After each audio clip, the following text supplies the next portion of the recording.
All right, let's reportedly do it live on a Thursday edition. Mearlybo, the great Z. Look at you. Looking good, Billy Ray. Oh, yeah, feeling good, Lewis. You know, you got a little homage here, a little crew neck for the people. I have this The also on the elasticity, boys, down there in Columbus. Let's work on the elasticity. That's my. I like this, though. What's happening here? Oh, that's gorgeous, yeah. And when you wear a crew neck, then you get the chain the lady guy. You pop You're out there. You look like Maltasanti. I'm turning into it, man. You got it around the neck, around the wrist. Yeah, this is from the Hoff. I know. I remember the Hoff. I was in line for that. I thought that might be kind of cool. I'm not a big jewelry guy, but I thought that might be kind of cool. And there was a line. And well, I'm not going to sit. I don't think I'm going to stand. I think it's fair. By the way, prior to the Hoff's party, I'd never worn a bracelet other than like a rubber cause bracelet or something like that. I've never worn a bracelet, and prior to this Christmas, I never worn a chain. So here I am, 45. Here you are, baby. Not a midlife crisis. Everybody calm down. Not a midlife crisis. Bootsy gave me this one. It's just blue and red, and it just says touchdown. He gave it to me for I can't remember if it was for coaching him this year or something something like that. He's like, "Here, Dad, I got this for you." So I've had it on ever since. It just says touchdown. At least you, and I don't know if I'm phrasing this properly. You did not have to. I won't say at least you did not have to. I'll say you did not live through the rainbow loom phase. Is that the weaving thing? The weaving little rubber bands? Oh, you remember that? NBC you had made them for me. Dude, and I had 1,000 of them that we I looked like Mr. T. You and I have been doing this show a long time. Yeah, we have. I was like Mr. T of the arm with those rainbow looms in. There was a lot of those. I was pitying the fools. Because they would sit there and do it, and then they could do it. He got to the point where he could do it it was almost like a circular. It started out, they were just flat, and then that was NBC probably I'd say circa 2019. Okay, yeah, that's maybe. If you and I would have been here. Yeah, sure. It's been 5 years. It was the point where if I were to have clotheslined somebody with my left arm, that it would have been like a trampoline effect. My arm would just bounce right back. Yeah. Oh, that's very good. By the way, my mom last night. Let's hear it. The official How's Nana Nana. doing? She good? She's good. So she sent Kathy, the lady who had those greyhounds that she affixed the fake package to. Yeah. She sent her the audio of the stream, and the lady was laughing, Kathy, and then turned into this whole just takedown of young me. Why? What'd you do? Okay.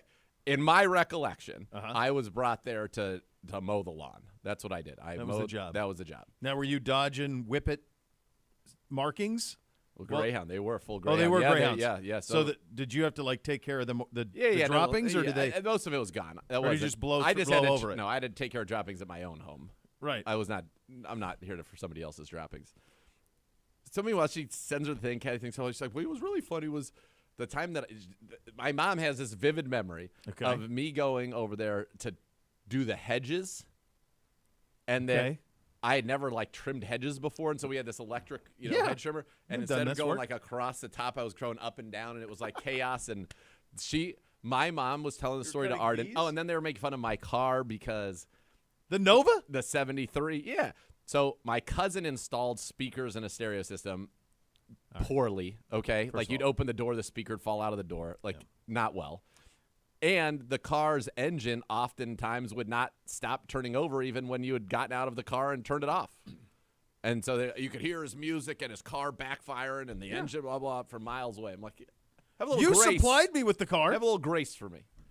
You could have upgraded it, Nana, at any point. I had to take it to Earl Scheib so that it wasn't you're taking it to baby diarrhea yellow and get it into a nice maroon metallic. That's right. Hubcaps from Kmart. Let me ask you a for question. The kids. Did you of course. Did you paint the inside of it, or did you just leave that Bo Earl Scheib doesn't do the inside of the car, so when you open the trunk, the inside of the trunk was still that color. When you open the door, the door jambs are still that color. You go to Scheib, and they always do the outside. It's the outside. That's all we do is the outside.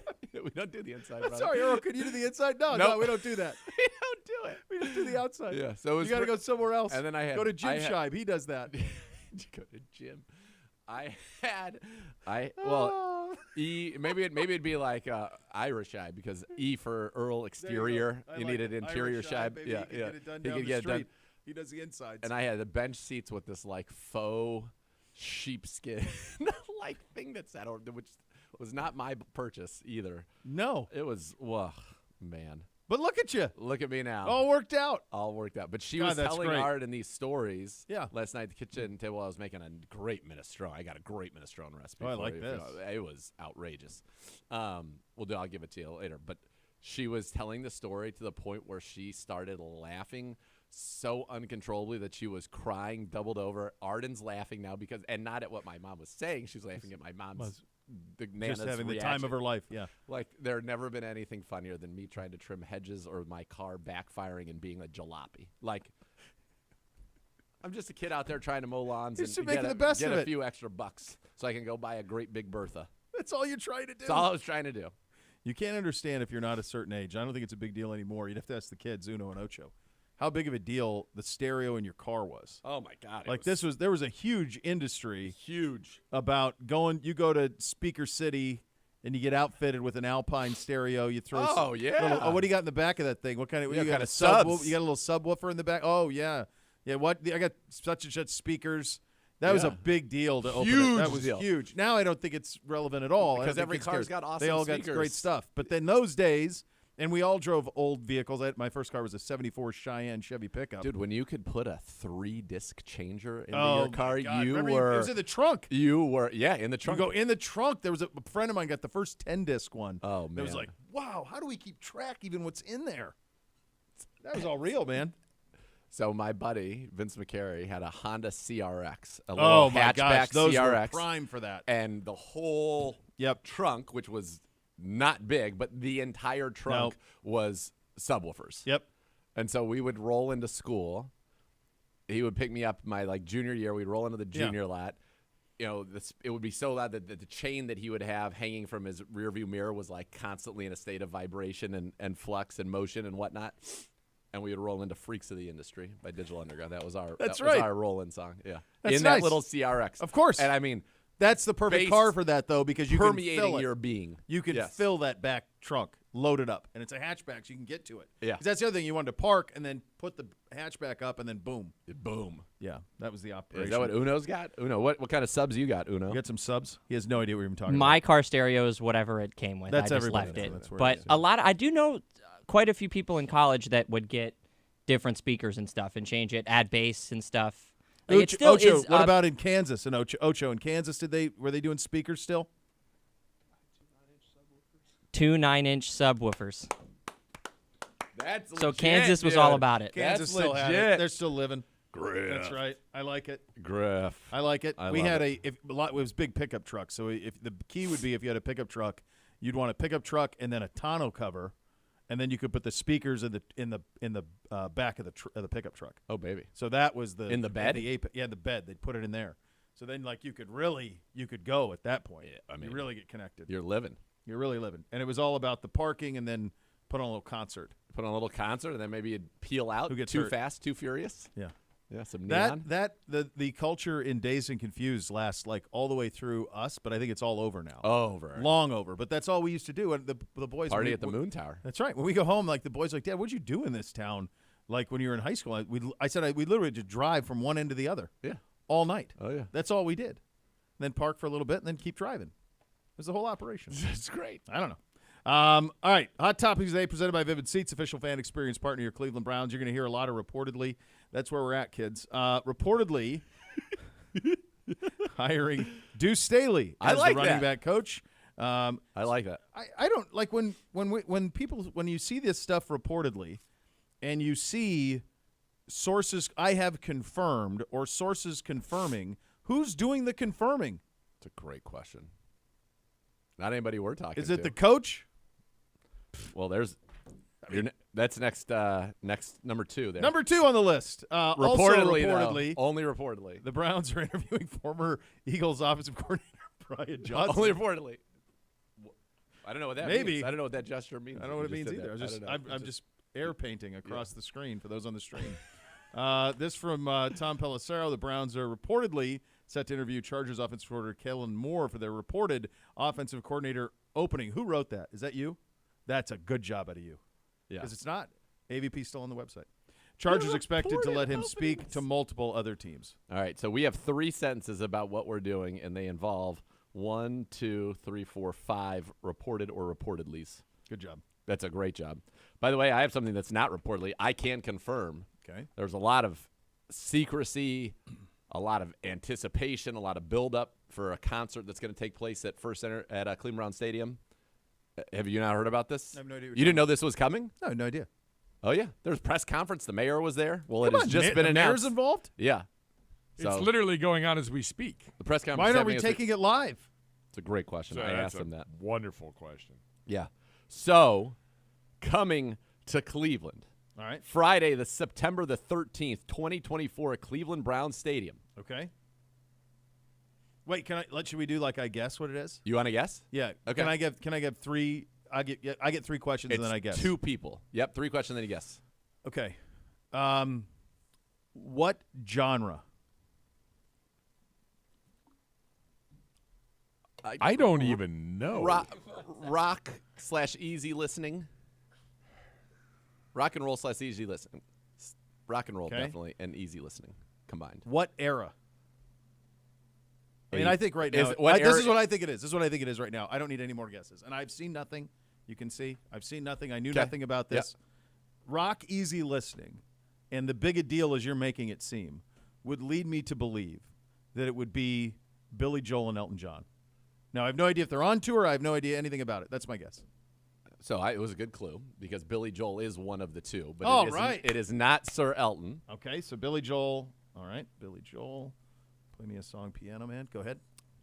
And somebody else. So he's done Billy Joel and Elton John. Last year, his tour was Billy Joel and Stevie Nicks. Correct. They were at Ohio Stadium. It is not Stevie Nicks. Stevie Nicks could bring it, man. Could bring it. Oh, yeah. Bring it. Fleetwood Mac heater. So it is Billy Joel and Billy Joel and. Okay, so now we're trying to figure out British, the I believe. British, I believe. I believe the other Is guy's Rod British. Stewart still alive? There it Did is. I get it? There it is. Billy Joel. The next level's next. Billy Joel We'll and see you Rod down the Stewart. road, kids. That's incredible. That's very good. I think Rock easy listening got me to that area. The big deal, like it's a big deal. You guys were all chesty about the deal size. Mayor, Well, I people think some involved, people the world. thought No it was one in gonna the be building people would that- tell us yesterday. No, yeah, like I didn't even know this was going I on. asked somebody yesterday, like 2 people actually, including the debutante, and she was like, She's not a luminary. she was like, I can't tell you. Come on. I was like, okay. right. So who am I going to tell? Yeah. By the way, we all work in the building. Yeah, where are you going? Well, A little something. So That's it's what it locked is. in. It's September 13th. Your Uncle Bo got it. you did. Congrats. Take a. Good job out of me. Billy Where are Joel, signs? We need the signs, man. Rod Stewart. We need the Yeah, big they're over Bs, here. I'll get 'em. especially for the off I'll get 'em. season Hold on. when we can have a little more tomfoolery. But yeah, so you nailed it. There was a lot of speculation and I think hope. People were hoping that because of the nature of the mayor and all of that, I think there was a lot of hope from people that it was going to maybe be T Swizzle. I also got a SummerSlam request last night. Oh man, I was like, I don't think that's happening. yeah, I just need this one because, this one. Well, you're gonna need that other one, We'll keep too. this one on the side for giving. Well, there's another. There's the small P too. Yeah, well that's You want that guy? yeah, we need that too, just in case. So you keep that one. And I do like that one because I do like that those had the must. Those were the Pedros. The Pedros. yeah. Pedro when he used to talk. There you go. Now Good. we're locked in. We're all Now set. we're dialed. So yeah, so that is not even reportedly. That's confirmed. Now, All right. this is something that is jumping onto my brain. Okay. Just got another Rod Stewart. Is Rod Stewart still alive from a certain friend of the show? I just wanted to be sure. I couldn't because they're all getting that. I feel like it's fair. I lose track. Yes. He's got to be in his mid 70s, Yes. right? Could you name- Rod I'm looking it Stewart's up. age? Is it like 75? Could you Gotta name his top hit? Like I was trying to think yesterday. I was like total blank. Is it like Satisfaction? Did he No, sing that's that? the Stones. Oh yeah. Yeah, but I think he sang that. Didn't he cover that? I don't. That's the first thing that Maybe. came He to my is head. 79 years old. Holy What does hell. it say? Like what's his 79. best known songs? What is it? Yeah. I keep thinking to bring over some of your old Motown. Oh, it yeah, was yeah, that, yeah. It was that swing song. yeah, with, yeah. like, the Motown. Bring over your. yeah. I know exactly the song you're singing. And until we Maggie May. Okay. Here's the thing. I think if you went, you're going to know more than you think. Oh, Agreed. 100%. I bet you know This is a sing-along 80% of the catalog. I think the same would be true for like Billy Joel is older than but so for me it's just Piano Man because that was like Still rock and roll to me. No, I know those. Uptown Girl. Right, but Piano Man's the one that was like sure. in college. That there was a Downeaster Alexa. When you were our age, there was a time when if you could have a dueling piano, that was the situation. That was it. That's Yeah, what that's you what wanted. Yeah. So there were several bars that would have that. Of course. And so when Piano Man would come on, Pretty sure there still is one down in the flats. There is. Yeah, I think it's one of those things that you love it in the moment, but like you coming back every week. No. Yeah. No. Okay. You were all right. So we didn't have. Yeah. Where I would have maybe. Where's Richard Marks at these days? Repeat offender, right here waiting for you. Why isn't he doing anything big? I like Richard Marks. Yeah. I know more of his songs off the top of my head than Rod Stewart's, even though I guarantee I know more Rod Stewart songs than You're Richard gonna Marx know songs. Rod Stewart. Here's Like, what I'm going to tell you about Rod Stewart. This is my first thoughts of him from my youth. Spiky hair. Yep. He was married to the supermodel Rachel Hunter. That's Yes, right. He okay, was. Who was an apple of my eye as a youth. Yeah, she was sure. in the Sports Illustrated Sure, swimsuit issue. sure. And I'll never forget, my mom used to get People magazine. Uh-huh. And when it showed up that he pulled her, I had a very difficult time wrapping my head around it.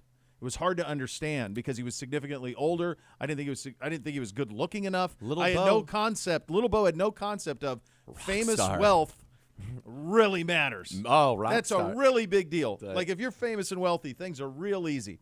And I had no idea. Plus the rock star part of it, I had no point of reference. Just that this makes no sense. How did this happen? And so that was my first lesson in like, Think about Vince Neil. here's how these things How happen. did But at Vince- least he was of age. Like True. he was around that age. Like Stewart was significantly older. Rachel Hunter can't be. She's got to be like 50. So he's got to be 20. You think mid-50s. she's only 5 years older than us?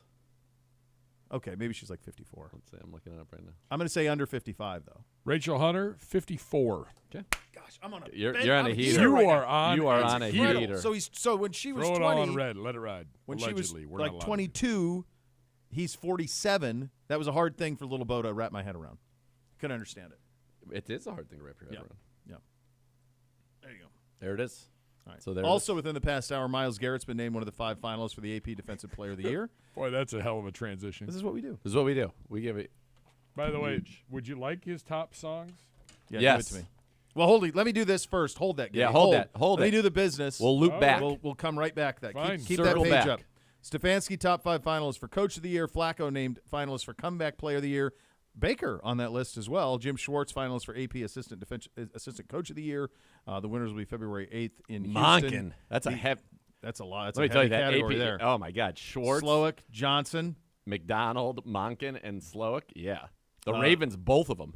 both of them. Yeah, the MVP finalists: Lamar, McCaffrey, Dak, Josh, and Brock Purdy. So Lamar's winning it. Lamar's winning. Well, the question will it be unanimous? Offensive Player of the Year: Lamar, McCaffrey, Prescott, Hill, and CeeDee Lamb. I think it's going to be Lamar and McCaffrey. I think Miles is the clear favorite, and I think he'll end up winning it. I think Stefanski's going to win it too because it would have taken place after the regular season, so you wouldn't get like D'Amico probably would have got the bump had it taken place after the first week of the postseason. Dan Campbell's got a real shot too, I think. Yeah, 5 quarterbacks, 11 wins. I don't know. I'm with you, dude. I feel like he's want gonna him to win. Flacco for comeback. How is Tua a comeback? From all those concussions, I Damar guess. Hamlin's that's almost a separate category entirely. Baker and then Stafford on that. Damar Hamlin came back from death, Yeah, comeback of a lifetime. so I feel like he wins. But Shouldn't he that didn't- have been last year? I think so too. He didn't. That should have play. been last season. Yeah, although they did decide to use him on the fake punt. There's a part of me that thinks like Like they were trying. He was trying for the Disney the movie. Yeah, maybe. Yeah. And what other explanation is it? If you wanted to go get 4 yards, give the ball to Josh Allen. Let's take it out. Let's take the ball away from the human rhinoceros, and instead let's go with a guy that rarely plays. All right, so there you go. And then Schwartz on the opposite. We mentioned Ben Johnson, McDonald, Monken, and Slowick on that side of things. Give me some Rod Stewart hits. Here we go. This is from Yahoo, top 15. Yep. Handbags and glad rags was number 15. No Nothing. idea. 0. Have I told you lately? Yeah. Great song. That was a big one. Yeah, that was huge. This In old my heart mind, of that's mine. Lionel Richie. That's a good one. What was it? This old heart of mine. Yeah. Know that. I'm gonna let it shine. Do you think I'm sexy? Yes. Yeah, there you go. That's a good one. Yep. Excuse me? I remember that one. Is that right, said Fred? You're in my heart. I got nothing on that. I don't know if I know that one. The first cut is the deepest. Yep. Yep. I don't want to talk about it. A lot of this stuff has been covered by other artists. Yes. So that's the thing. All for Love. I remember that from the Three Musketeers movie Yeah. with Bryan Adams and Sting. Oh, that's right. It was the three of them. Yes. Bryan Adams on a heater Yeah, at where's that time. Boy, he was. Because he did the Robin Hood one, too. Yes. Everything I do it for you. Yep. Yeah, he was on a crazy heater. Sailing. Got nothing. Sailing. It's a Boy. good song. That's Feels might like be, that you're gonna might be find his that most on Yacht popular Rock. in my opinion. Yacht rock. Tonight's the Night. Okay. Young Turks. The Killing of Georgie. I don't know that one. Nothing. I mean, Downtown Train. Downtown Train is a good one. Gibby. Maggie May, number 2. Yeah. And then Baby Jane, number 1. Number one. All right. I guess I was not either. I have to say, It's before us. I think my mom and dad, Nana and not Pedro, were not Rod Stewart people because I listened to a lot of music. Like I was well versed on the Doors, Jimi Hendrix. Yeah. We had a lot. I knew at least I had no Rod Stewart 8 to going 10 on in of my those. home. You did, yeah. Yep. I probably knew about that many too, but there Soft was never rock. any Rod Stewart. Ours was it was Outlaw Country, Waylon Willie, like that was the soundtrack of my youth, and George Strait, and then on my mom's there was a little, and she liked that stuff too, but then it was like Creedence, and I remember Creedence for sure in the mix, and maybe a little bit of Creedence, yeah, yeah, CCR baby, yeah. That was They're constant. great. Dire Straits. Oh, I yeah. remember Dire There you Straits. go. money for nothing. Yeah, The Walk of Life still holds up. It's great. Oh yeah. But I will say this: if you have never seen Billy Joel in concert, It's please gonna be go. a show, I've yeah. seen Sir William. It Joel is many times. amazing. He's great. He is the ultimate entertainer. By the way, maybe one of the top 10 best interviews on Howard Stern ever. And that's saying something. Yeah, Well, it's a hell of a life. yeah. You know, And that's and it- Howard it was has amazing. no constraints on time, so he can kind of. It's almost like autobiography when he gets one of those guys in there. Yep. You get all of it. It was an amazing. I sat in my car for like 45 minutes. And so he would have, and he was married to Christy Brinkley. Yeah, Yeah. Speak of her powers. Yes. yeah. So there's that. That's They've all done Then he- quite nicely for themselves. Nana, correct. No Rod Stewart in my repertoire. Good job, Nana. Maybe she was as bothered as I was. Yeah. All right. We've got some more reportedlies we're going to get to as the program goes along. And some reels. We got some reels. I think so. Do Aren't we there have some reels reels in here there? too? Yeah. We're going to do a little bit of behind the lines in the NFC Championship game with the Lions. Tim Twentyman going to join us coming up at 2:00. It is a mailbag edition Yes. of the program. Get your questions into Gibbe, and he will take care of you on that side of things. We are off and running. You're listening to Cleveland Browns Daily, brought to you by Ballybet, sports betting partner of your Cleveland Browns, now live in Ohio on 850 ESPN Cleveland.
Bo here for my friends at Jim Beam. What do sports and Jim Beam have in common? Both better when enjoyed with others. So grab a bottle, gather your friends, and enjoy the game. Because with Jim Beam, you come as fans and you leave as family. Kentucky Straight Bourbon Whiskey, 40% alcohol by volume. Copyright 2024, James B. Beam Distilling Company, Claremont, Kentucky. Drink smart.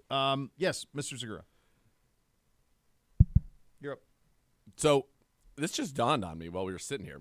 So we're talking about, we spent a lot of time talking about Billy Joel and Rod Stewart. Okay. Friday, September the 13th, right? That's when that concert is going to take place at Cleveland Browns Stadium. Yeah, we're all in agreement on that, Yep. right? Correct. My guess is, right, that means we will for sure be on the road that weekend. Yeah, because you can't have a concert on a Friday and then And a game on on a Sunday. Sunday. Correct. I would say that's true. What do you think? Now, I would that's not the think. I don't know. opening Is week that of the opening season. weekend no, or is it that is- week It is two? not. Week two. It's week 2. Yeah. So that's fine, which means that makes me think Home opener? maybe we open up at home. Maybe. I like it. That'd be so fun. Yeah. Be great. All right. That's just a little. I like the connecting the dots you did there. Yeah, do something. Either like that or we're on the road for the first First two. 2. Rough. I mean, we've been doing like the divisional Mhm, openers, right? mhm, So you'd be Cincinnati here, Pittsburgh here, Baltimore here. Would be the setup. Give me the Steelers. I bet you they go Baltimore opening with Kansas or unless the Ravens win the Super Bowl. I bet they would go Baltimore opening with Burrow and the Bengals at home, Sunday night football. and then maybe us opening with the Steelers here. Fine. We've done that a couple years ago, right? Gross. In the rain. Wasn't that Yeah. a that couple was years like ago? 2017, No. I was doing this. 18. It Was it was week the- 1 of 18? It was week the 1 of Baker- 18. It Was was that my the very Baker rookie first- year. Yeah. It was Joe Baker's Schobert. rookie Very year. first year, yeah. Joe Schobert got the. Yeah, there you go. There you go. Joe Allegedly, Schobert got that's the pick. rumored. Rumored, yeah. Rumored. So Reportedly. So, yeah, that was Hayden or not Hayden. It was Denzel. Denzel had a pick. 2 picks, and then Two didn't picks, at the yeah. end didn't Joe Schobert ended get a a pick? Schobert tie. had it and And then fumbled it. Schobert got a pick fumble, and then we got our field goal blocked by Zane Gonzalez. It Yeah, was it was- like a nor'easter. It was a deluge. yeah. It's just ridiculous. Yeah, for the opener. We ended in a tie. 0-0-1 was our record. That's right. Well, we didn't lose the opener. We didn't. The Panthers are hiring Buccaneers offensive coordinator Dave Canales as their new head coach. Todd Monken was a finalist for that job. I don't know Dave Canales. He wasn't on anything. No. Yesterday when we had the thing or not a thing, he wasn't even listed as a. There's a possibility. I guess he came in and blew the doors off. That's what your source is with that. No, I mean that was multiple national media outlets. Like last night saying, I don't know what's happened in the last 4 hours, but this guy is a real candidate. All Let me right, tell so you here's something. his backdrop. 42 years of age from California, Carson. He was 11th according to Vegas. Jeez. So he was the Seahawks You're a wide winner, kids. receiver coach from 2010 to 17. That's Doug- a long stint, man. Doug From- Baldwin, Yeah. Lockett. Yep. And then quarterback coach 18-19, passing game coordinator 2021, quarterbacks coach Seattle last year. So up until this year in Tampa Bay, he had never been a coordinator. You wonder if Tepper's like, man, we had Baker here, and look what he did with Baker. You know what I mean? Could be. Yeah. It could be.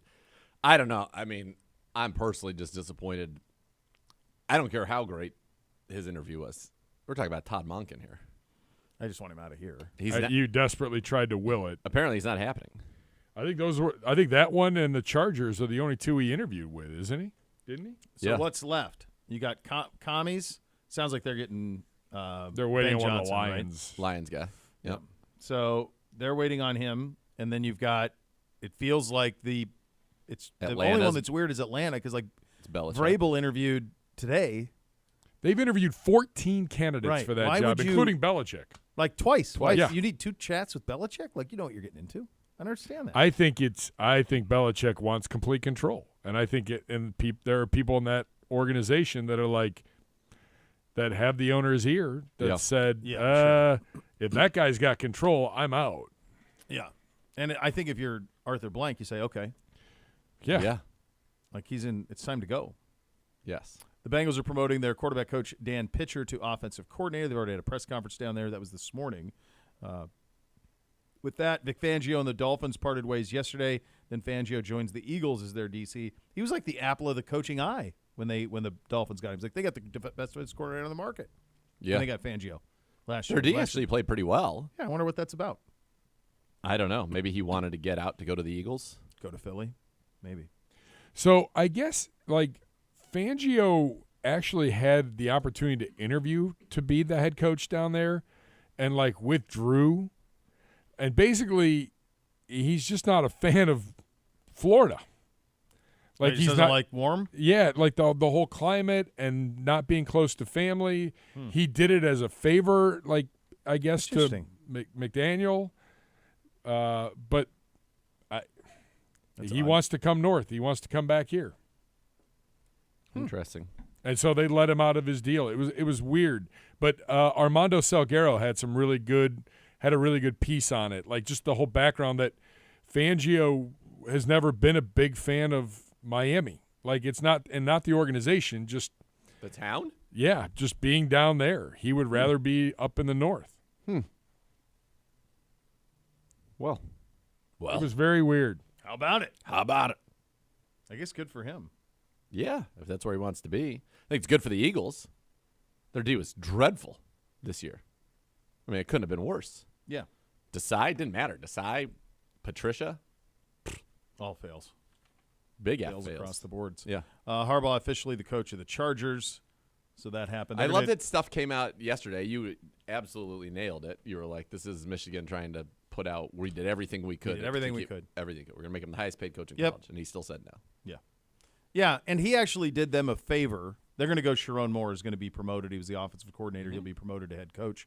He actually did Michigan a favor because I don't know how much of our audience is primarily an NFL audience is aware of this, but when there is a coaching change in college football, there's a 30-day window where anybody on that roster can transfer anywhere they want without penalty. Yep. Which is kind of how the sport is now anyway, but it's even exacerbated in that there aren't windows on when you can do it.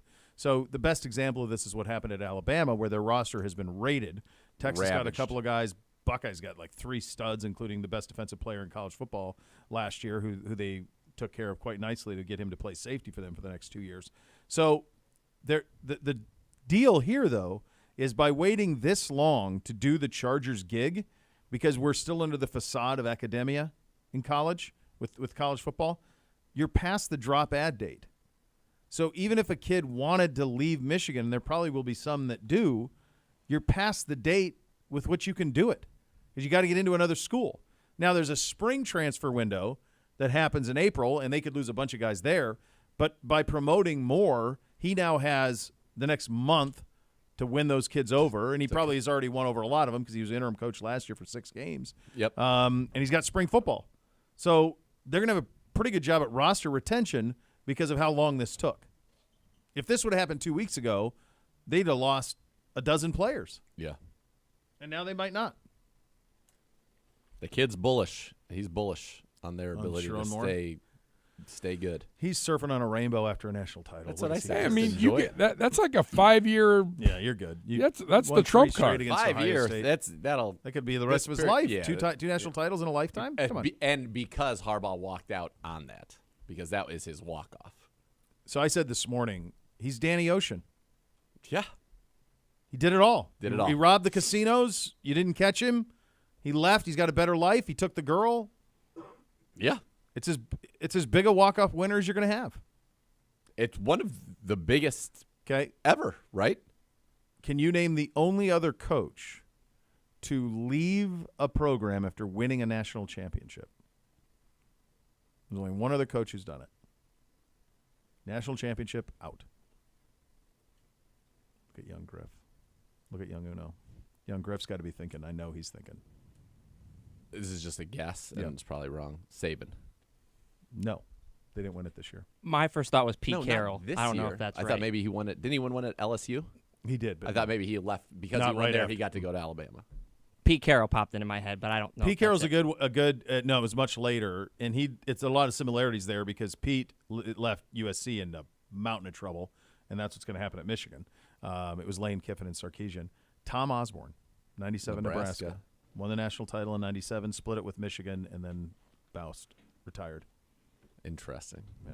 So the people that I run in the circles that I run in sometimes they don't acknowledge Nebraska in 97. They don't acknowledge that national That's title? Chucky Wood. Yeah. And the blue. I think Michigan According got to Michigan got the AP version. In those years, they'd split them.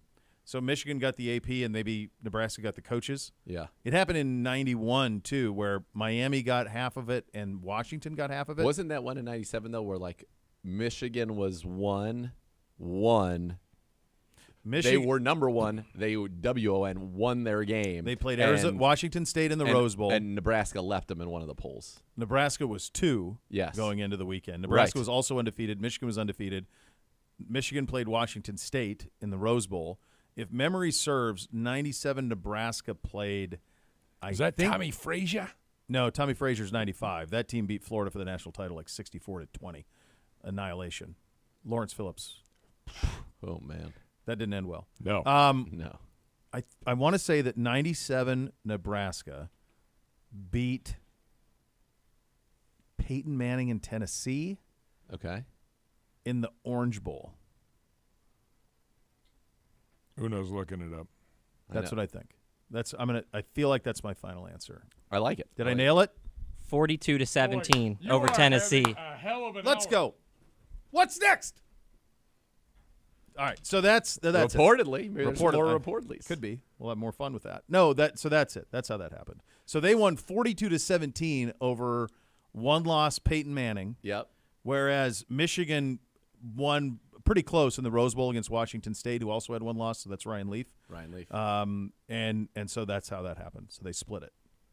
Both undefeated. It was, though, the first time I remember, or it's been said to me, I don't know if it's true or not. I bet it has. That it was the first time that a team went into the final week, number one in those polls back in the poll days, won their game, and then were leapt out of number one in one of the polls. Well, it would have happened in 91, too, because Washington split it with Miami. It would have happened. So it definitely happened then, too. Yeah, okay. 97, that was the Ohio State choke job against Michigan State. 98's the Michigan State. That's Plexico Burress. Yeah, They're undefeated. Okay. They lose at home. 97 might have been Bianca Batuka. Hold on. So they have two choke jobs against Michigan State? Because wasn't there an epic one in what year was that? You could make a very good argument up until the last 3 years that Michigan State took more from Ohio State than Michigan in the time that I was around the program and really like in Uno's life. That Michigan State was far bigger thorn in their side until the last 3 years. 14? They lost in 98 when they were the number one team in the country and would have won the national title. Orlando because that's Pace? the year that Tennessee with T. Martin beats Florida State with a third-string quarterback. Ohio State for sure would have been in the national title in 98 and would have won it. So that one, they got them in 2012, an undefeated Ohio State team with Urban Meyer. No, 2013, undefeated Ohio State would have played Florida State in the national championship game, and Michigan State beat them in the Big Ten championship game. Then in 15's the one. They beat Ohio State with a backup quarterback, Zeke, Bosa, Michael Thomas, all those and guys. just run the ball. In Just Columbus, run right? In Columbus. In Columbus. In a gross Connor game. Cook was out? He was Do I have out. that name? Yeah, Connor Cook out. was the quarterback. Was out? Oh, Rock. Yes. Can she confirm anything? Go. I don't know. Should we ask her to come in? I don't know. No, but you could make an argument Michigan State took more until the last 3 years. Now Michigan's Certainly, usurped, they've but usurped. during that time it was pretty they took a lot I'm of pleased things. that I had some of that recall. You had it. You're right there. Listen, for not being the Pac-12 was pretty good. There's a lot of luminaries walking around. There's a So you lot. get Glenn Cook to give me a thumbs up. There's a lot going on. How do you feel there. about that, Glenn? He's in like a blue Browns polo. I've never seen that. I've never seen that either. It's nice. It's like a combine. So that Browns? maybe there's more reportedly still to come because we've seen some reportedly. That's a new reportedly. This is a new reportedly. Yeah. And then Lily. Fantastic. All right, we're gonna do a little fantasy. Yeah, we got to. You guys got to redraft. We got to redraft. All right, Cleveland Browns Daily 850 ESPN Cleveland.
Medical say cause you injury. Call the medical malpractice attorneys at 1-800 Elk, Ohio. Elk and Elk's proud partner of your Cleveland Browns. We were really close last week on the fantasy. So we had like 3 yards, right? Unbelievable game last week. Yeah. So to remind people, you had first pick and took Christian McCaffrey. He rewarded you with 28.3 points. Yep, that's right. Which was the highest of any position player. Your team was comprised of 2 running backs, quarterback, 2 running backs, 3 receivers. Lamar Jackson was your quarterback. He gave you 38 points. That's good. Jamar Gibbs was your other running back. He gave you 19.4. Yep. You say, gosh, how'd Kelsey you lose? How'd you possibly lose? Kelsey was your tight end and gave you 22. How'd you possibly lose? Well, your Here receivers. Here it comes. Stephon Diggs, Sad. 3.6, catches one of Catch those one. bombs. You win. Debo, 3.4, doesn't get hurt. You win. Sad. Zay Flowers, 6.1. Best receiver you had. For me, Allen gave me 31.6. I was pleased with that. It was really, mine was more of a consistent effort. 31.6 from Allen. Mike Evans, 24.7. Amon-Ra, 17.7. Isaiah Pacheco, 17.6. Kittle, 16.1. Nico, 9.3. And then David Montgomery, just a 6.2. We ended up scoring. You scored 121. I scored 123.24. It's pretty good. It was electric. That's very It good. was a out great of us. job. Yeah. It was a great Good job. So, All right. how do you want to go this week? Obviously, it's the same scenario, same rules. They will. Yeah. Are we gonna carry these teams forward to put some element of draft to it? Oh, I like that. Versus redrafting the whole thing? Well, in the Super Bowl, it'll be like I take a running back, then you're gonna take a running back, and then right. I, like. Yeah. So, in terms of carryover, I would have Lamar, McCaffrey. I meant if you wanted to carry over Carry, from this now that we draft the this point week, total, this not week. the players. Yeah, we'll carry the point totals from all 3 weeks total. Oh, but okay, I'm saying okay. But then redraft? I'm saying this week's draft Yeah. should carry into the Super Bowl. Or because if we redraft in the Super Bowl, which is also fine, it'll just be like, Oh, you're I saying get one quarterback, not, you when get one you were quarterback, you hitting get this, one you bet not that week. The one we're drafting right now. yes, Carries over. yeah. Well, it'll change the way you do it because you're going to try to you hope for a 2. Or we can just redraft in the Super Bowl and we identify who we think is Yeah. the most important. All right, well, let's just redraft each week, and we'll All right, carry you it could go forward. first. So this week I get to go first. Yeah. Okay. Champion's prerogative. I'm McCaffrey. told. You're going to take my guy? I am absolutely going to take your guy. Yeah, I thought you probably would.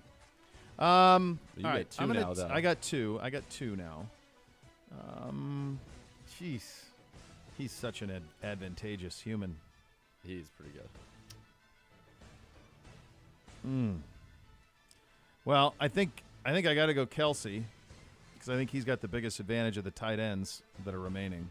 Okay. So I will go Kelsey and Pacheco, I guess. Wow. All right, I'm going to take Lamar. And I'm going to take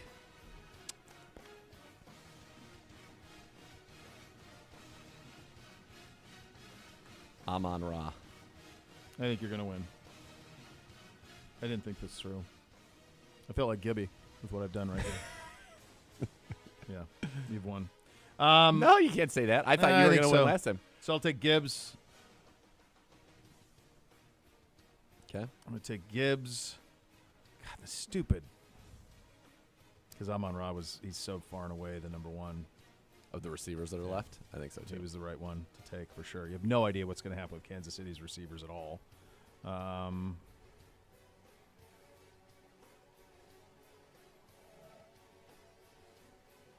Who the hell are the? So where are we with Debo? Like, is he at best he's wounded, right? At best wounded. You're gonna dip your toe back into that Debo pool? No, I can't do the Debo. That was too risky. It'd be way too risky on the wounded Debo. I'll go Ayuk.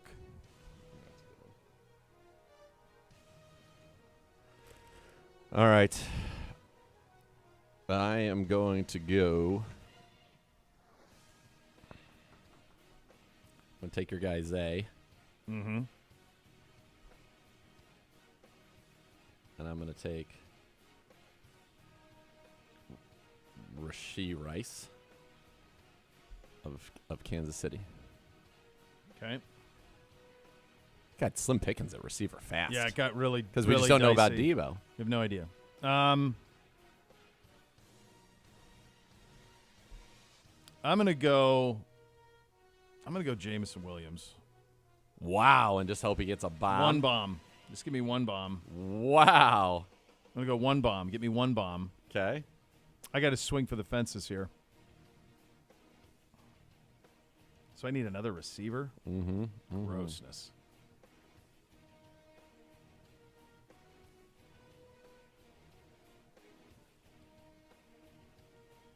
I'm trying to think, like, what the heck? So Rice was great last week, but it's like a rotation for Kansas City. You have no idea who it's going to be. No, you have no idea. Oh, gross. Man, he had 12 targets last week. I would not have had that. Who did? Rice. Yeah. He's been kind of the he's been the best guy. Yeah. Fairly consistently. I don't feel good about any of these other receivers. None of them. Who's the two in? Why am I blanking on the other two in Detroit? Josh Reynolds. Yeah. I guess I'll go that way. Josh Reynolds? Actually, give me OBJ. OBJ. It's a mess. You're going to swamp. I was off kilter as soon as your strategy. I wasn't prepared to pick 2 and 3. Well, I thought you were going to go Lamar for sure. Well, I know. I blew it. When 2 and 3 blew it because it was opposite. Yeah. Wasn't prepared. It was a good job out of you. Yeah, I'm going to go. Once that happened, I was chasing the snake the rest of the way. So my last two, I'm actually going to go Laporta over Kittle.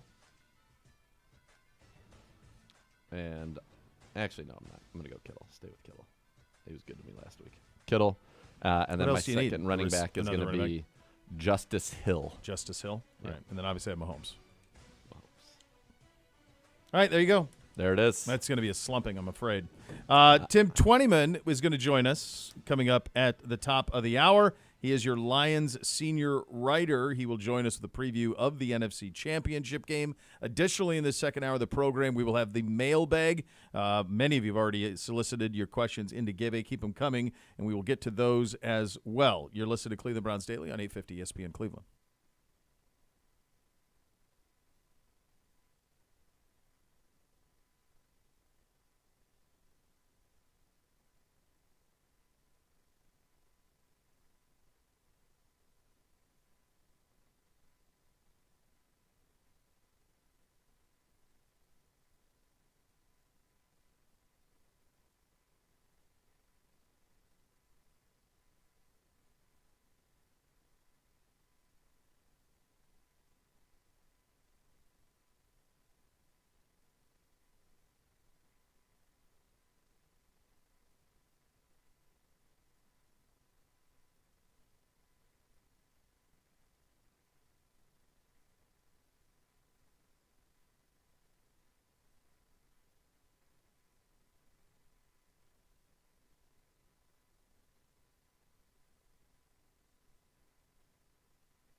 All right, welcome back into Cleveland Browns Daily, brought to you by Bally Bet, sports betting partner of your Cleveland Browns, now live in Ohio.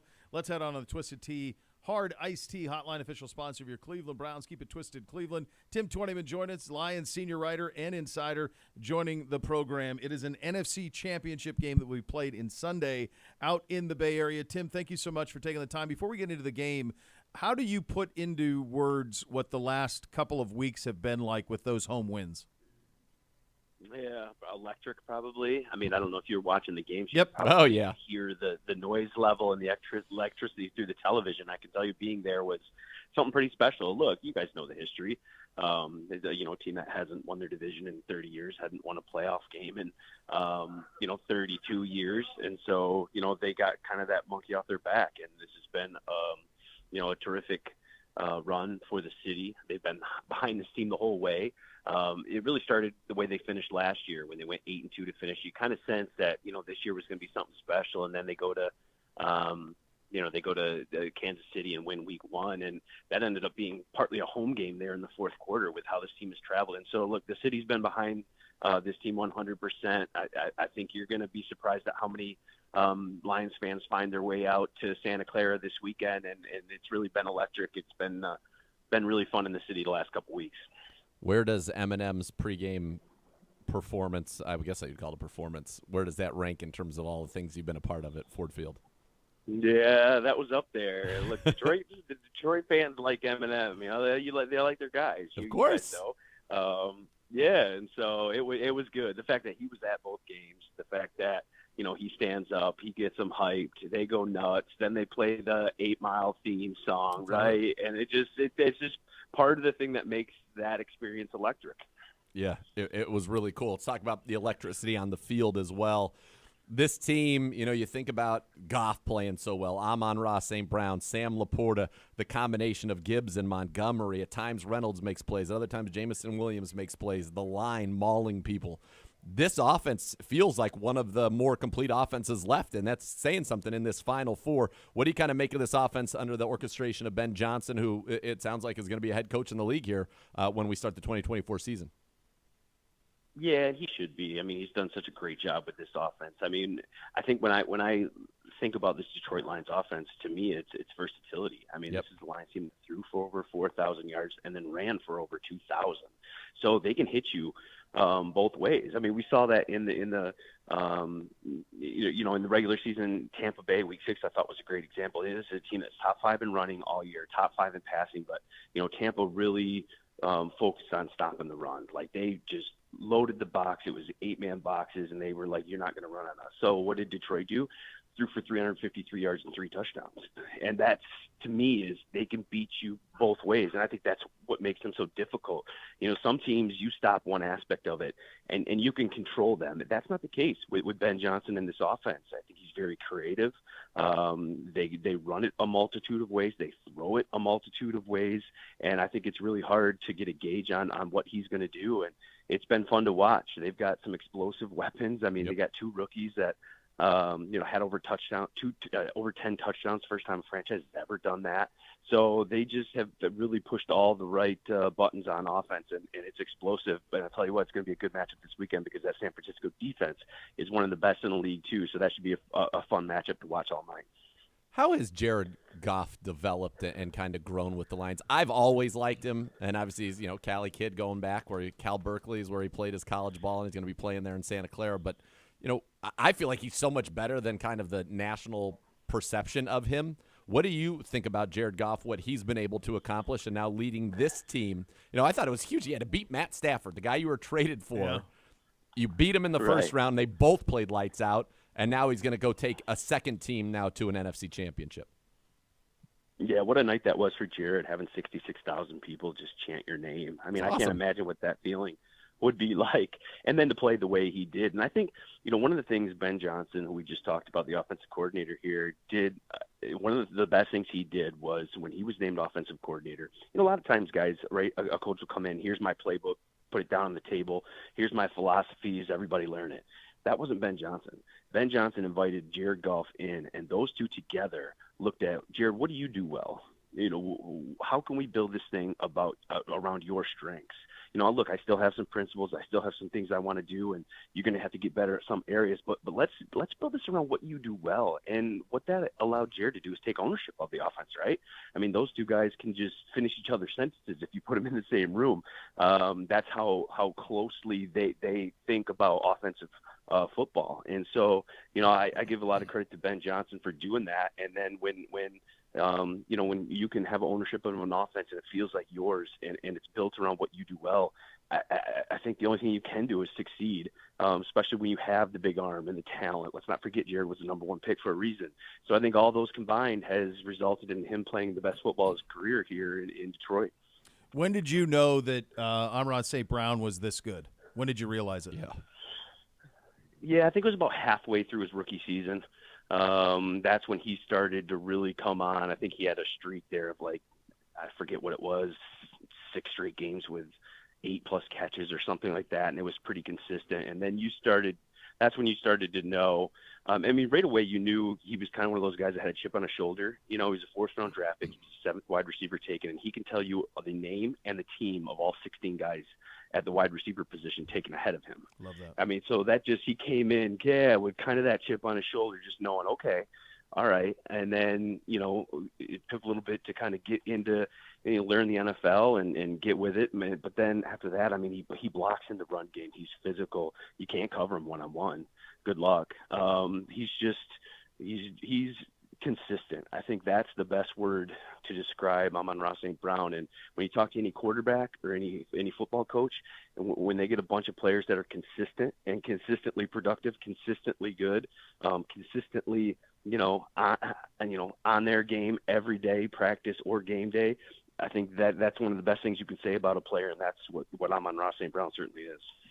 One more on the offense before we take a look over at the defense, which has some great stories and great players in its own right. But, this running back tandem of David Montgomery and Gibbs, and, if there was one thing that kind of stood out from the Niners-Packers game was that, Aaron Jones and that Green Bay line was able to kind of control it and really run the ball on the Niners, and I think Detroit's got a better line than Green Bay. So, how does that duo work out? How close are they? And I remember early in the season before Gibbs had scored a touchdown, I'm pretty sure Montgomery waved him back into the game so he could get his first touchdown. So obviously they're close, and it's kind of that thunder and lightning type of a combination.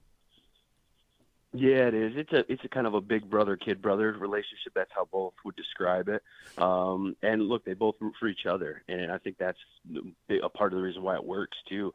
They obviously have terrific skill sets where Gibbs is kind of that big play guy, and look, Montgomery can do that too. If you watch that run against the Chargers where he made that guy miss and went 75 yards for a touchdown, that's part of his game too. But he's inside the tackles, going to always go forward, going to always gain yard, doesn't lose a lot, still gives you that big play possibility. And then Gibbs with what he does in the passing game in particular, and then kind of those one cut and you're gone with this 4.3 speed. It's just a terrific compliment. You mentioned it. They get to play behind arguably the top offensive line of football, or at least top 3. And when you do that and you're not getting hit, until 5 yards past the line of scrimmage, you're going to have a lot of success. You're going to have a lot of success in this league, and those guys certainly benefit from that. And you're right, though. That's going to be a big key this weekend. If you start to get one-dimensional against the 49ers, you are in trouble, just with Warner and Greenlaw and the talent that they have up front.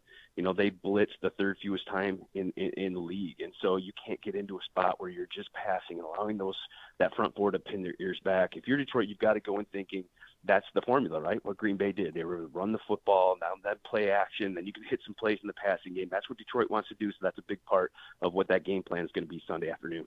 Tim, there's no question that Dan Campbell probably always believed that he was capable of this and that all of this was possible. Did you always believe in him?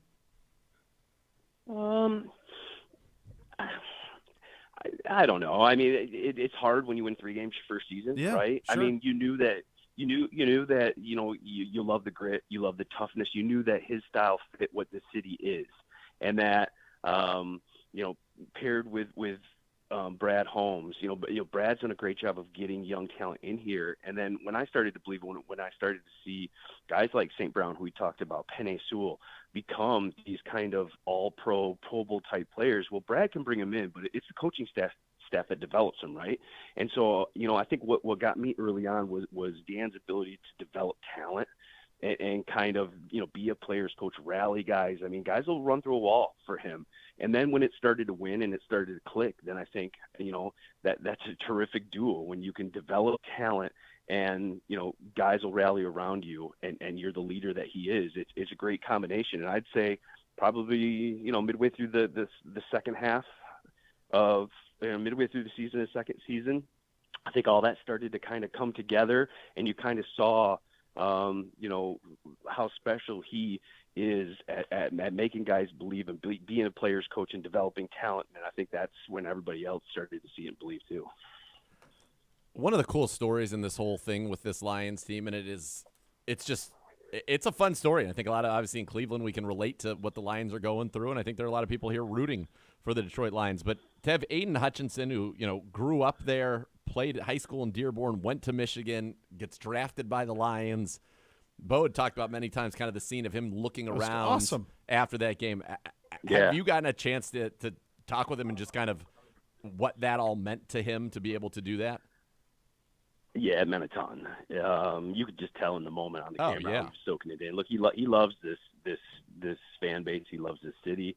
And Detroit got in trouble. Brad Holmes got in trouble because after Jacksonville passed on him in the 2022 draft, Detroit ran the card up so quickly that the NFL, gave him a little, brush back from, hey, take some time. We want to draw this thing out. But Detroit wanted Aiden so bad, they just said, the heck with it. Just turn in your card. That's our guy.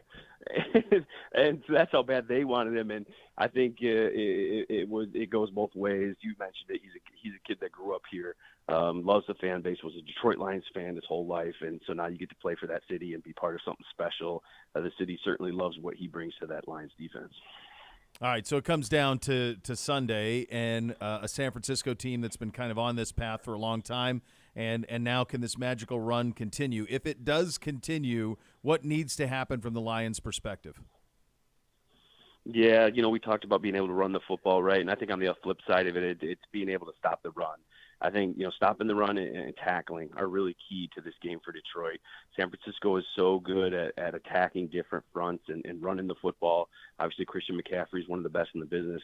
But then, too, an extension of their run game is kind of that quick, short passing game. They were third in the league in yak yards.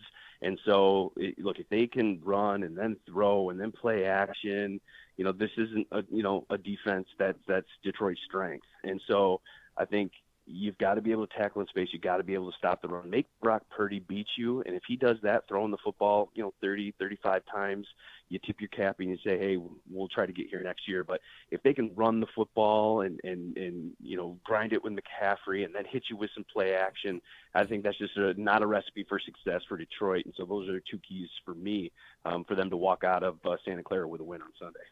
All right, Tim, a couple just quick hitters. End of the game last week, which was, in retrospect, so bizarre on so many levels. Was it just the sense that once Baker threw that pick that the game was over and both teams acted that way even though it might not have actually been over had timeouts been called? Yeah, Dan looked back on it and said, I got to be better. I got to take a little more time off the clock. Both I did not think say that. Sensed across, I think he sensed across the field that they had kind of given up. They weren't lining up to do anything, and they weren't calling timeout. So I think both guys probably could have played it much better. But, hey, if it's me, I make them kick the field goal. You never know what happens. In Michigan, we drop the punt and Michigan State touchdown, right? You never know what happens. Trouble with the snap is the term here. So I would have played it different, but hey, it turned out that way. They did what they did. It was all good. And they absolutely got the win. How's our guy Donovan Peoples-Jones doing? Please give him our regards if you get a chance to see him. Yeah, I will. Yeah, he's doing good. He's been handling punts the last 2 weeks while Khalif Raymond's been out. And look, all you need is somebody sure-handed back there, don't make any mistakes, and he's been good in that regard. And then the last one is it is reportedly. Deuce Staley is going to be the next running back coach of the Cleveland Browns, reportedly. I know he spent some time with the Lions. We saw him on Hard Knocks. Anything you can tell us about the Deuce Staley experience? Yeah, tough, hard-nosed.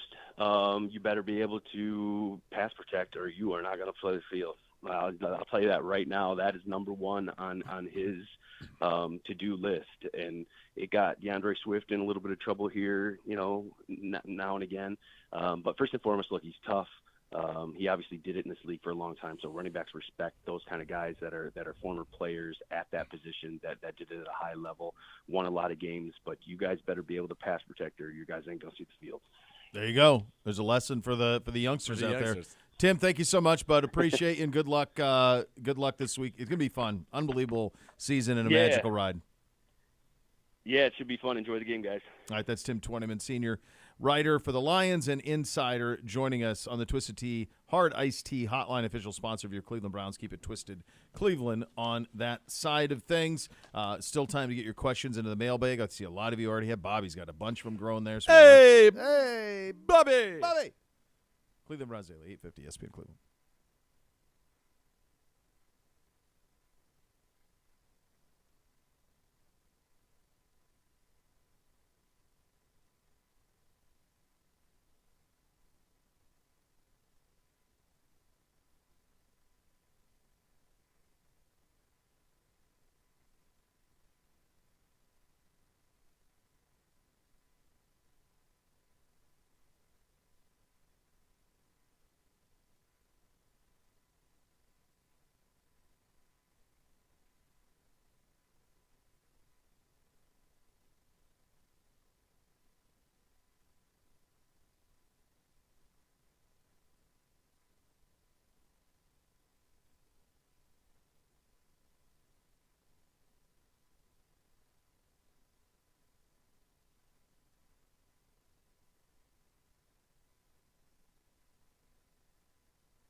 Part of one of the most passionate fan bases in the National Football League. Join Next Gen STM, presented by Ticketmaster. Official waitlist of the Cleveland Browns. Being a Next Gen STM, the best chance to become a season ticket member in future seasons. Visit clevelandbrowns.com/nextgenstm to reserve your spot today. Time for the Griff stat of the day. I like this. Are you going to do this every day then? Griff. I don't know. It's a stat of the day. That means every day he's got to come up with a stat. And we need a jingle. Maybe we can get international superstar Jade McRae to make a jingle about the Griff stat of the day, and then Gibbe won't play it. Won't play it. Yeah. Can you say this is the Griff stat of the day? So you're committing by me reading this. You're committed to a stat of the day every day now. Griff stat of the day. Griff was working in the dark in the studio, and he yells to me. He goes, "I have a stat for you. I need it in the rundown tomorrow." And that was the stat that this he is gave it. So this me. is So, I it. mean, So tomorrow there'll be another one. If he's got more, I'm all for it. No, he has to. No, Now he has So- to have a stat of the day. the show ends. Yeah. And I'm looking. I was working on something. I was working on a recap. Uno's working on something. I'm like, where's Griff? Griff is sitting in the chair next to you where you sit in the dark. I like it. Quiet. Didn't even know. And out of nowhere, the Griff stat of the day. I love this. And I'm like, oh, okay. How about some light, dude? Do you remember in the early years of this program, I would do my morning operation in the dark in here. Oh, I know. Yeah. See, I like Griff's why do you have to turn the light on? I go, I used to like the lights off. It's too early. Just keep it down. It's fine. All right, so this is the Griff stat of the day. We'll have a Griff stat of the day that I'm sure will be I sponsored. feel like you should come over here and within the explain week. yourself on this. I think he's gun shy because of the what was it? What was the thing he did? The audio. The bowling story? No. The contender pretender. Pretender. Yeah. All right. God, so we need that back. Here's the Griff stat of the day. Travis Kelce with 145 needs 7 more receptions to pass Jerry Rice for the most receptions in postseason history. Well, when you've gone to 6 straight AFC Championship games, you get to do that. I can tell you, Segura is not rooting for that. Well, the other problem is like this is where we are with this is where we're going to have to get to the NFL on all fronts. It's going to have to be, and this is it. I don't like this. It's not clean, but you're going to have to be receptions per game or touchdown receptions per game because Travis Kelce's probably played more postseason games than Jerry Rice already. We know Kelce has 20. We looked that up. He's see how played many 20 Rice games? has. Yeah. All right. So see how many postseason games Jerry Rice has had. Mahomes has had 16. He's played a full season. Rice has probably had more than 20. Do you think? I don't know. That's a lot. 29. Oh, yeah. 29 for Rice. So So Kelce's even got a better pace. He's on a better pace. He's on a better pace than Rice. That's incredible. That's probably when his Hall of Fame bust is made and the gold jacket goes on, that'll be it. That's a stat. That's one you'll remember. More postseason receptions than Jerry Rice. I wonder if in fewer his games induction speech he'll talk about the Griff stat of the day. You should. What I look forward. by Start name. working on tomorrow's right now, Griff, so you have time. So part of the let me just set some ground rules on Griff's stat of the day. It doesn't always have to be football. I don't want you to have to feel like I got to find an NFL stat of the day. Give me every a day. Pete Weber. Yeah, you can do whatever you need. Whatever stat of the day you want. PBA action. However you want to do it. That's fine. We're totally fine with that.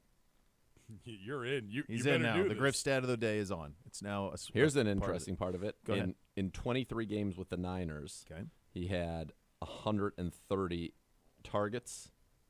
23 games with the Niners, 130 targets. That can't be right. The target numbers, that doesn't make any sense. He had 124 catches, 1,811 yards, 19 touchdowns. Just with the Niners. 23 games, he had how many? 19 touchdowns, 1,811 yards, and 124 catches. So 124. Okay. Yeah, So he went to the house. Yeah, Jarrah went to the house. Yeah, 19 TDs. Let's see what Kelce's postseason touchdowns are. Because he's got to be way up there too. I bet 19. I feel like no, it's a ton, but I mean, I feel like Kelce's got a lot. All right, let's see. Kelce in the postseason. Pro Football Reference is just such a wonderful website. 18. So he's one away from tying Jerry Rice. Those are. I gotta look this up though. Now Griff. Maybe that. Well, don't get too crazy and give it out now because maybe you can do it tomorrow for the Griff stat of the day. Here's a lead on the first one's one on us. Griff stat of the day on us. Yeah. So save that for tomorrow. Hold your information because we might get into season. We need all the content we might can get. Might get that tomorrow. All right, here we go. This one, of course, you found this. You're darn right. Where is this on? Is this on Get Up or is this on his show? This was on Get Up. All right. So Russo, Mad Dog Russo, who I adore. One of my all-time favorites, and he's been doing this Get Up gig for a while now. And everybody knows how much he makes, and I think it just makes him has even more fun with it. He's completely unfettered, even more than on his show. It feels like on his radio show, I think he's more unfettered on the Get Up show. He just did the Andrew Marchand podcast with Marchand. Yeah, it was the best hour of radio I've listened to all week. Yeah. And then Marchand just piled on Nance and Romo this morning, so Yeah. I was like, all right. I don't like piling on Jimmy, but Tony, let's avalanche it. Real quick. Is this going to wreck the grip stat of the day? Yep, 100%. No, because I had already talked about Jerry Rice. 19 were with the Niners. He has 22. 22 career. total. All right, there you go. All right, so here is this is Mad Dog on Get Up from yesterday on Tony Romo. Now listen, I know he's making $17 million and everybody gets a kick out of him. I've had enough. On Sunday during this game, 56 million people watched it. Tony, our little pal Romo, on this particular play early in the game, you remember it? When Diggs, again, fumbled it, and the ball was knocked out of bounds by Kincaid. He got a 10-yard penalty, first play of the game. Tony said, boy, that's like the play with Franco Harris. The play with Franco Harris is the immaculate reception, for crying out loud. This is the play in 72 against the Raiders, in which they won the game 13-7, and Bradshaw made this wonderful play with the late Franco off Fuqua's helmet, and Johnny Warren, whoever it was, and Bradshaw with the win. Pittsburgh went on. They lost to Miami the next week. That's, of course, Jack Tatum, and there's Franco. That is the play that Romo referenced. What he should have meant, he needs a history lesson, call me. This is the play that we are referring to. This is called the Holy Roller. This is 78. That's the snake. Throws the ball. They kick it into the end zone. Opening early in the year against the Chargers. And who catches the ball in the end zone? Hall of Famer Dave Casper. They changed the rules after that. Anybody who knows anything about football knows that play with the snake, that is the Holy Roller. Romo sat there and talked about Franco when the ball is knocked out of bounds by Kincaid. That is awful, awful, awful, awful. Next, say something. Next, say something. Let's say something. That's beautiful. That was good. The best is the two fantastic co-hosts. He's the best. You know, Stephen A's in another room. The two ladies are stuck Why with. he's not out there? He usually they're yucks it trying up. to He do the loves it. split screen. Oh yeah. The two ladies that are hosting and trying to traffic cop this are like, No chance. I have. There's no hope. No, they're of overwhelmed. bringing this back. They're overwhelmed. I lit a pal Robo. I mean, that was so I good. lit a pal Romo. That's so good. I love that. That's great. That's great. He's the best. Awful. Love that guy. I love that he has this renaissance too, because he's been on Sirius for a long time, and so like, if you didn't have that, you weren't seeing him, and he's the guy. All right, Mailbag coming up next. You'll listen to Cleveland Browns Daily on 850 ESPN Cleveland.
Time for a Mailbag Thursday presented by the Cross Country Mortgage Company, official mortgage partner of your Cleveland Browns. When it comes to financing, they're always going to get you home. Visit ccm.com today. Equal housing opportunity, NMLS 3029.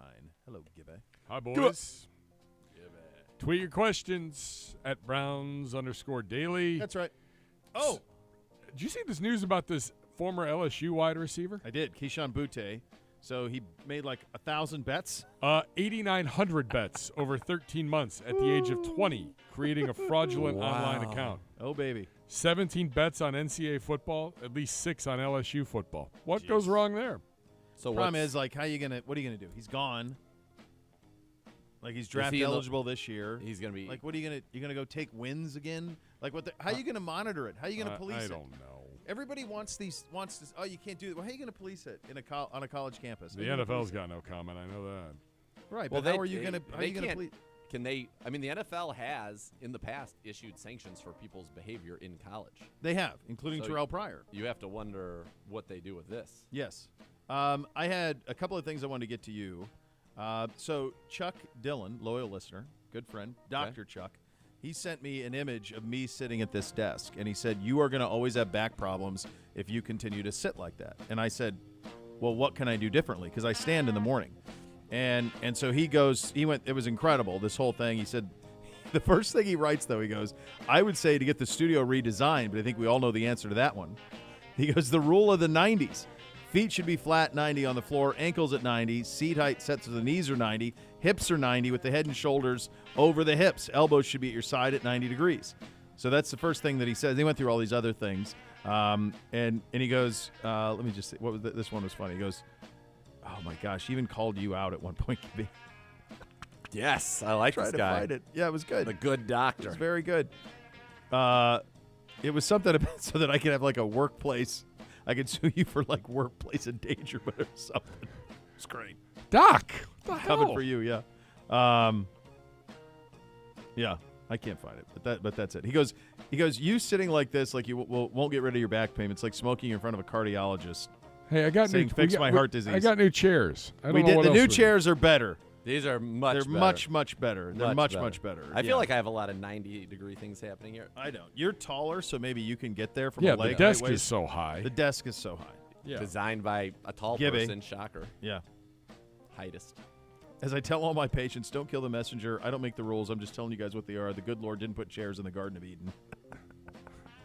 He's great. It was very, very good. It was very, very good. So that was very good. The other one I saw is we mentioned the Sherman tanks. Matt Goodwill tweeted us. He listens to us all the time. He was shocked when we mentioned the Sherman tanks. And he said, yes, indeed. It's out of Chillicothe. He said, yes, indeed, we do have a tank in front. So they do. They got a tank. I need a tank that's active, I bet they though. got it Like from the active surplus. tank. Yeah, I want a surplus. tank leading the school buses onto another piece of property. I like that. Like driving like, the tanks. You want to gotta drive your pass. point home? Like Drive the tank on. that's like the Worcester Fighting Scots College Division III football team. Yeah. They march in. Yep. They come in with bagpipers in front of Love them. it. Like I like Braveheart style. Like you are dead before you kick off. Like could if you you not? rolled in with a tank Yep. leading your school buses, it's over. We played the Heart Butte Warriors on the Blackfeet Reservation. They were one of the teams we played growing up in high school, and you'd go on the Blackfeet Reservation and play them. And when they ran out of the locker room, they did so with 5 to 6 chiefs in full regalia, Awesome. pounding drums and dancing. And you went, Okay. we're strangers in a strange land now, boys. This is going to be a full day. Yeah, that's how they did it. That was quite intimidating. Yes, I imagine. Yep. All right, we got a lot of questions. Let's get right down to it. A lot of good ones today. Brady McBride firing off a bunch here. Weird fear that you have. Birds. Well, Legitimately terrorized. yep. Terrified. I can't even. I don't think it's that weird. I don't like spiders. I could get my. The thing with a spider, I can just eliminate the problem so I quickly. can't. I'm talking like a big spider would be. Even like a tarantula or something, it's a slap. That's it. It's done. I don't know. Yeah. The You idea know, of like- being asleep and having a spider crawling on me and gosh. eating me. Yeah. No. Snakes. Another. I don't like heights. Snakes aren't Turns out as great. I get older, the less I like heights. That's fun. That's interesting. I never had a height problem in my life, And when the blonde and I got engaged, we did it so in wine country. And on the way over from San Francisco to go up to wine country, we stayed the first night in San Francisco, we went over to wine country. And we went over the Golden Gate Bridge. And we started walking over it. And I went, I'm good. I'm good. And she's like, what's wrong with you? You're not scared of heights? I'm like, I know. But, like, there's some – this ain't – Well, and you can see through those grates. Yeah. I'm like, Yeah, no. Like, roller coasters I'm fine with. But, like, that was – and ever since then, like, even, like, on ski lifts now sometimes, if it's got a huge elevation, I'm like, I'm not crazy about this. Yeah. I don't know what's happened. I mean, neither. Never used to bug me. To me, it's more if I'm standing on it or walking on it. It's not – like, when I'm on going up Millennium Force. That's fine. I'm fine with it. Yeah. I don't recommend turning around. No, you can't do that. Just My kid I'm does fine that. turning around. of course you are. No, The but boys like, are like that. I will. They're doing like selfies. Oh, NBC I is. never I'm like, have anything out. I don't have anything. I'm Can you enjoying hold the on, ride. you idiot. Yeah, by hold the on. way, hold on to your phone. Yeah. Well, I don't have your phone in your hand. Yeah, don't have it like in your- don't even exactly. have it on you. He broke down this year on Millennium at the top, and they do like B-reel or something. He put it on his B-reel. I'm like, you're out of your mind. Like just sitting there at the top of it. Yeah, because that is a steep. That's steep, buddy. And the good thing about Millennium is it's quick, it's fast. Yeah, like it's you get to awesome. the top. It's not a like Magnum you're chugging. Magnum's forever. I love it. It's Don't great, get but me it's wrong. forever. That is a yeah. jerky That is. coaster. That'll get you. More from Brady. What kind of bones. music do you guys listen to? Personally, I'm a Deadhead. Also love Zeppelin, Floyd, Steely Dan, and Sabbath. I love everything. Yeah, me too. I like rap, rock, classic rap. Sad that the rap that I would consider like my Yeah. rap is now I classic. was thinking that when they would show Eminem, and they're like, I'm like, oh, M, dude. And I'm like, classic rock. Yeah, M's classic rock yeah, at this he point. basically Yeah. is. Yeah. No, He's on the oldies I always station. make the point with the kids, like, music now it truly is timeless. There was a time when it felt like an era. Now it doesn't, because all of it's new to them. Yep. They just listen to songs. They don't have albums. They don't have CDs, nothing like that. So they're not listening 1 through 12. They're listening to one song. You can put on something from the 90s, the 70s, the 80s, and to them it's brand new. Totally. David Whalen, weirdest question you've had to ask an interviewee? Someone's interviewing me, or I'm interviewing someone? Say the That weirdest we've question had to you've ask someone. There's none that was weird. Was there any? Have you ever interviewed somebody and you have to ask a question, and you're hesitant and you're like, oh, Yes. this is gonna suck. I don't really want to do this. I'd rather avoid this. Yeah. Yeah. Yeah, that happens. Here we don't have to do that much because No. it's Depending on if we add another name to the report, at least. Well, Then- that could be. that could be go. a Yeah, tough one. that would be a very tough one. Yeah, that could be. I don't think I have. There's been times when I've had like in Columbus, whether it's like a Buckeye coach or something like that, and you feel like Urban. I remember specifically having to ask him something that I knew he was not going to like. Yeah. In a one-on-one situation. That's not necessarily fun. Yeah. I mean, sometimes I have to ask, coach after a bad loss. Like I had to interview him after we lost to the Jets Yeah. in that week too. Yeah, and you're not looking forward to that. Yeah, that's not Ask going to be a questions. whole lot of fun. Let's move on. Yeah. I'd say it's more when I'm being interviewed, I feel like there are times when I'm certainly asked questions that are designed to try to get me in I trouble. don't know who would ask you. I wonder that. who would do that. Would do that? Who would do such a thing? I don't know. Yeah. I don't know. I'm at a loss. Tomorrow morning at 9. Chris Not Denny this week. tweets at the show. What position group needs the most attention this offseason? Receiver. We need a Need a stud. If we all of a sudden could go with a stud, give me a DK Metcalf, give me a T Higgins, that person, Amari and Elijah, I'm feeling real good, real excited. Weapons. Weapons. We need more weapons. Well, we're gonna get Nick Chubb back. But not right. I don't think there's any chance like August. I don't know, dude. He's an animal, but like, holy cow. Really? that was week 2. It's a shredded knee. I mean, he's Nick Chubb. He's Nick Chubb. Holy I'm cow. not counting him out. Yeah. No, I'm not either. I don't want that on He's my. here. I He's don't here want that. He's here every day. every day. Yeah. Every day. Got to get some weapons. God, who made this mailbag graphic? Griff. Griff? I just said Griff. that. didn't I? Did he really? Dude, it's electric. I just guessed. So good. Look at I that love it. mailbag. I love it. Kyle Benner, I know you probably can't answer, but give me some subtle hits if we'll ever get an orange jersey again. I won't. No subtle hints. No, you won't. I don't believe so. But I do believe there could be some changes coming. Oh, baby. You got to remember, you're not the Oranges. We're not. You're the Browns. Yeah. I used to use that line all the time. Not the Cleveland Oranges. We're at the Cleveland How'd I get Oranges. I don't understand. Yeah. What was so we had him in that last uniform set, didn't we? Wasn't there an orange one? over orange. Orange over orange. It was dreadful. It was look. a dreadful. Tough one. look. It was, well, with those were just bad. Yeah, they were. Johnny Boy 05. Do you guys have any spins or little additions to cooking up a rack of ribs? I mean, I think the I don't know if this is revolutionary, but I always pour a can of beer on them. Loosens them up pretty good. Always go a fresh can of beer on them. Like in the process, or to like marinate it almost. In the process. So season them up, can of beer, cook them low temp, long hour. I sous vide. I love sous vide my ribs. Yeah. So it takes. I go like 250 for like 3 hours, and then I cover them for like the last hour. And then I put the sauce, the concoction I make on, and then I finish them on the grill. Yeah. For the crispy. I sous vide them basically. I put them, then I get put that bone sucking sauce rub. Yeah. They have a rub on there. I use that, sous vide them, and then when I take them out, then I slather them in my sauce on the grill. Get that You got to get the crisp on the crisp grill. char. Oh baby, Carameling. the caramelization. That's right. Love a Dog today. How do you think the OSU QB room will be configured game 1 versus Akron? Hey, Love a Dog today. It doesn't matter. It's Akron. Well, I'll take for the first month. It won't matter. I'll take this one. Yep. Go ahead. Quinn Ewers.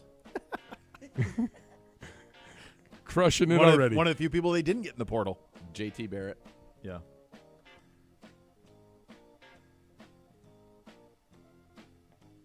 Do you want That's more, or is that it? No, that's all. All right, this is what I think is going to happen. Kyle Hamilton. Will Howard is going to start. Will Howard. The kid from Kansas State, he's going to start. I think the other two quarterbacks that were on the roster last year will both transfer out in the spring window. So I think that would be Devin Brown and Lincoln Keenholz will both transfer out in the spring window in April. And then I think it'll be Julian Sayin and Aaron Nolan, the two freshmen behind Will Howard. They're both. Sayin is the number 3 overall player in the country, 5-star quarterback out of California. Aaron Nolan is a 5-star quarterback out of Georgia. So I think those two, their job will be to make sure those two stick around and battle the way Burrow and Haskins did through next year as Howard plays with this ridiculously loaded roster, and then one of them will take over and the other one will transfer after that. That's the dream scenario. Like, where would you put if you're ranking the quarterbacks and the starting quarterbacks in the country next year? Where's Howard? 20s. So he's not like a. Oh, no, he's fine. Why don't they let one of these kids go? Because you with can't. Dude, they have the best running back room in the country. They have maybe the best receiver room in the country. They have the best defense in the country. Like, they spent tens of millions of dollars on this roster. But that's what I'm last saying. month So if you have the because number they're 3, 18 years old. number 3 player in the country, You can't have an 18-year-old in charge of that. Will Howard's 23 years old. I know. So he's But like, yeah. right, but he doesn't need to be. Like, they have two yeah. NFL backs. They have Quinshon Junkins, who's the best running back in the SEC the last So few you want years, him to be like and Travion Henderson. They want him to be JT Barrett. or a Krenzel. He's more than that, but they want him to be like Barrett. Like, Okay. complete 68% of your passes, run some when Don't needed. muck it up. Don't screw it up. You Yeah. can't. It's too good of a roster to hand over to a true freshman. Okay. John McManus, best Hawkeye Pierce, Donald Sutherland or Alan Alda? Sutherland. I like the movie more than the TV show. Go. Why? That was What- a bold. The movie's better than the movie's great. The TV show doesn't hold up. Watch the movie. It's awesome. For what? MASH. The movie MASH is better Oh, than yeah. the TV show. The movie's fun. Well, the TV show wouldn't be on TV today. There's the big N in the movie. That's right. That's right. Go ahead. No. No, Hold on. he I had have a question. He had a What's question. happening at Texas with Ewers, who I do know his name, and Arch? So right now, there's been no souring from Arch in the process. Nobody thought Ewers would be back. Everybody thought he would go pro. He didn't. Malik Murphy, who was the other quarterback in the room there, he was a 4-star kid. He transferred to Duke. So Arch is the backup. There is some talk down there that they're going to have like a competition in the spring, but I don't know how you could do that when Ewers could have got pro. I talked to Paul Feinbaum about this morning. All indications are the man, like Big name drop. he's excited about staying at Texas. The Mannings are committed to Texas. They view it as a long-term process that if he sits for 2 years and plays for 2, that's fine. Remember, Peyton came back and played his senior year. I don't know. Why wouldn't he, Arch, Yeah. be somebody that would go in the portal and come to Ohio State? Well, there's no real room for. I mean, they shouldn't have taken. I don't know how they took Sand. I mean, they got too many guys in there now. But why doesn't he go into the portal? I guess it's just because they don't need the money, and he makes like $3 million in NIL at Texas anyway. He comes the Buckeyes, he could win 3 national championships and go in a row. Yeah, no, I don't. They're different. They don't need. There's no sense of urgency. They did this with Eli. Eli redshirted at Ole Miss and then played. He played his senior year, redshirt senior year at Ole Miss. Peyton played all 4 years at Tennessee. He didn't have to. He would have been the number 1 pick in the previous draft. They just, I don't know, in a way, like that family is kind of just, like they still view Archie's grandpa, like his model is the one that they all still follow all these years later. Like I just think the kid should be playing. I agree.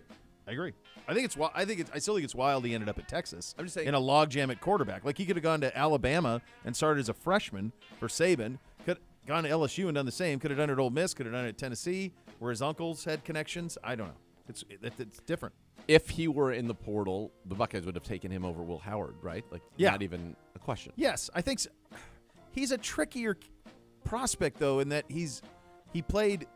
Like there is some criticism that it's name mostly with him. Like, I don't know that, but it's hard to say. Like, he played the same place Eli and Peyton did, small school, Isidore Newman in New Orleans. And there's some people that say, well, I don't know. Like, wasn't great in the spring game for Texas last year. So I don't think he's a sure thing. Like, I think with Will Howard, you're getting a 23-year-old, essentially a pro quarterback. He's a Joe Flacco. That's it. He's a pro. That's what you're getting. I got one final question here in our limited time. Sarah Kathleen. All right. I hope I didn't screw that up, Sarah. I don't think you did. Describe your perfect taco. Well, we'll have one in a few weeks. I don't know if you're going to be there for it, but I think you probably have it. That's a good taco. That is not a perfect taco. It's really good. And I will be there. The Al Pastor with that's Monday night. Give me a little Al Pastor with a corn tortilla, and everybody wins. So, yes. My perfect one, though, was at a little place down in Puerto Vallarta. Pancho's Tacos. And it was Al Pastor sliced right off the thing into your warm corn tortilla. Yep. A habanero pineapple salsa with fresh habanero mixed in. It was the best taco I've ever had. I love it. There you go. There's your mailbag. Good job out of the people on that one. Jack K actually got We didn't even have time to get to Bobby. Nope. We have to do Bobby later in the week. Maybe tomorrow we do. Maybe tomorrow. Actually, run back another mailbag tomorrow. Bobby. So much more to come. You listen to Cleveland Browns Daily on 850 ESPN Cleveland.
So you do the blonde. I try to do one for me, one for her on the series stuff. So Sure. We had watched The Crown, and we hadn't watched the final season of it, so we started watching it last night. It's a tough watch with the Diana stuff, man. Yeah. Did you watch all that? Yeah. It's tough. Agreed. And I think because I lived through it and I remember where I was when I heard about that, it's like it's too close to home, man. Agreed. It's because it's real. The other stuff felt like you need to work in Only Murders in the Building. I have that down. Because they're 30-minute episodes. Yeah. It's fun. Martin Short's unreal. Yeah, like Steve that guy Martin's a lot. unreal. I have that written down. It's on a list. You'll enjoy it. Yeah, I got It's just that. I've got easy. Outlander, and then what's Outlander the wine one? is That's heavy though. That's one for Drops me. of God is awesome. Drops of God. So those are the ones I got. All right, very good. The next level's coming up next. We're back tomorrow. Cleveland runs daily 8:50 ESPN Cleveland.